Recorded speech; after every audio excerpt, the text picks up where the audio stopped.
C'est tout le problème qui est là. Quand vous levez pour une lutte quelconque, il faut forcément qu'on voit quelqu'un derrière. Et quand c'est pas vous, c'est forcément votre adversaire. Il faut que les gens soient délivrés de cette façon de penser là. Parce que nous là, on est indépendants, on est société civile, on explique toutes ces choses pour que ceux qui veulent comprendre, comprennent. Maintenant, ceux qui veulent rester dans la mauvaise foi, c'est leur problème. Nous, on avance. Voilà. Mosolo kacha, mosota feti manja, bulsheri balé, miwole, bulsheri balé, initotia, femme d'Afrique, femme merveilleuse. L'histoire de l'Afrique ne s'écrira jamais sans vos noms.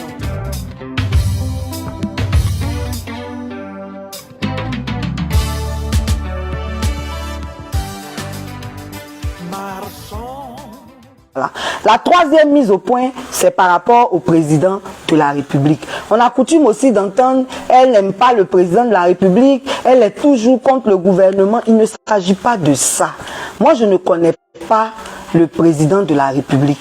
Je ne l'ai jamais rencontré, je ne le connais pas personnellement. Donc, évidemment, il ne peut pas m'avoir fait du mal directement en tant que personne. Mais en tant que chef d'État, il me doit des comptes comme il en doit à tous les citoyens. En tant que gouvernement, ils nous doivent des comptes comme ils me doivent aussi des comptes comme ils en doivent à tous les citoyens. Et il est de notre devoir en tant que société civile de contrôler l'action publique, c'est-à-dire tout ce que l'État fait, tout ce que le chef de l'État fait, tout ce que le gouvernement fait, c'est de notre devoir, nous, de le contrôler, de le passer au scanner pour voir ce qui va, ce qui ne va pas. Voilà. Il y en a aussi qui disent, mais pourquoi c'est maintenant, elle est truc, pourquoi quand Gbagbo n'était pas là, elle parlait pas, pourquoi? Non. Est-ce que chacun sait pourquoi il est né le jour où il est né? C'est une question de circonstances, de contexte. Moi, j'étais syndicaliste, donc droit des travailleurs avant la crise de 2011. La crise de 2011 arrive, 2010-2011 arrive, et je me rends compte que la société civile n'est pas assez active alors qu'il y a une justice des vainqueurs, alors qu'il y a beaucoup d'injustices et d'abus. Je me lève. Je me lève et je joue mon rôle. Maintenant, ceux qui me reprochent de ne m'être pas levé plus tôt, là, ils auraient pu aussi le faire plus tôt, puisque plus tôt, ils ont vu des choses. C'était de leur droit de se lever aussi pour parler. Moi, c'est maintenant, là, c'est à partir de 2011, là, que j'ai vu ce qui pouvait me motiver à me lever pour parler, et je l'ai fait. Je n'ai pas de compte à rendre à qui que ce soit par rapport à ça. Mais j'en parle pour que ceux qui veulent comprendre, comprennent. Voilà. Donc, c'était juste des petites mises au point. Maintenant, il se trouve que dans les interviews que nous accordons, quand ce n'est pas en direct, il y a des parties qui ne figurent pas et qui rendent un peu décousu ou du moins incomplet certaines réponses. C'est pour cela qu'aujourd'hui, je vais revenir sur un point. Les caractéristiques d'un État démocratique.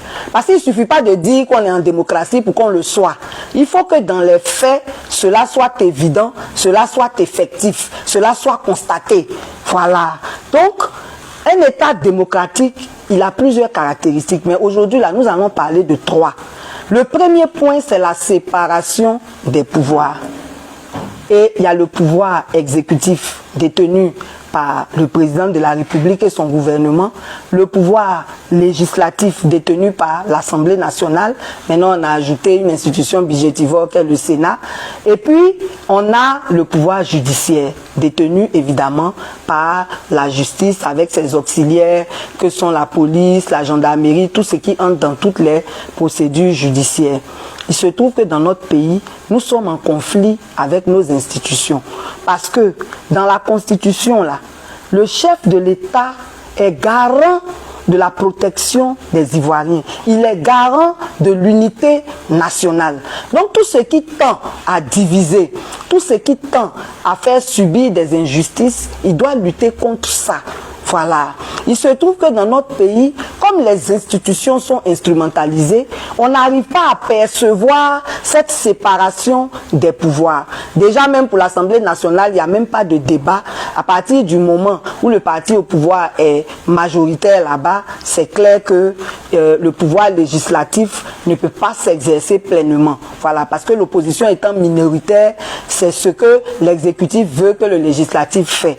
Ça, c'est établi déjà. Maintenant, concernant le pouvoir judiciaire, en principe, les juges là, ils sont libres d'exercer leurs fonctions. Et quand le juge est libre, ça se voit dans les verdicts qu'il donne. Il se trouve que chez nous ici, depuis un certain temps, les injustices liées au travail de la justice elle-même sont devenues légion.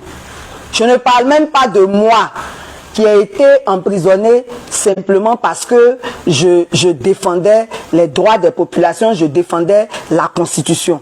La première incarcération, c'était parce que je voulais défendre la Constitution. On dit 2 mandats. Pourquoi on a fait 3 mandats? C'est ce que je défendais. C'était pas autre chose. C'était pas contre le président. Quel que soit celui qui était là, on avait le droit de refuser qu'il fasse un 3e mandat. Mais quand la justice participe à ces injustices-là, elle devient forcément discréditée. C'est pour ça que nous disons qu'il n'y a pas de séparation des pouvoirs dans notre pays. Parce que la justice fait ce que l'exécutif veut.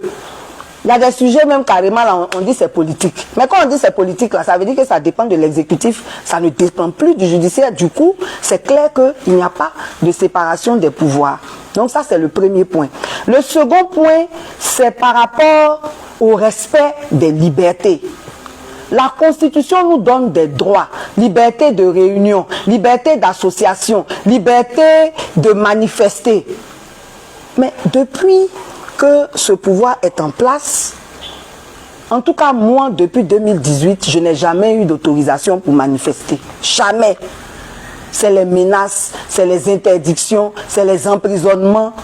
Il n'y a pas de respect des libertés. Donc s'il n'y a pas de respect des libertés, il n'y a pas de démocratie.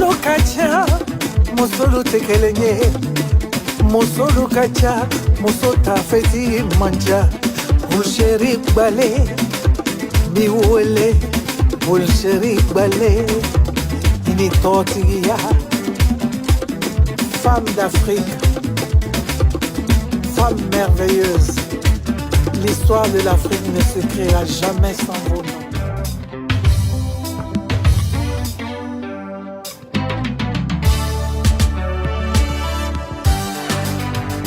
Marchons, marchons, marchons pour l'honneur de la patrie. Debout, oui debout, debout pour notre dignité. La Côte d'Ivoire, mon beau pays, pays de l'hospitalité. Unissons nos voix comme un seul homme pour porter très haut notre drapeau. Côte d'Ivoire, pays de l'hospitalité. Bonjour, bon après-midi, bonsoir les amis. J'espère que vous allez bien.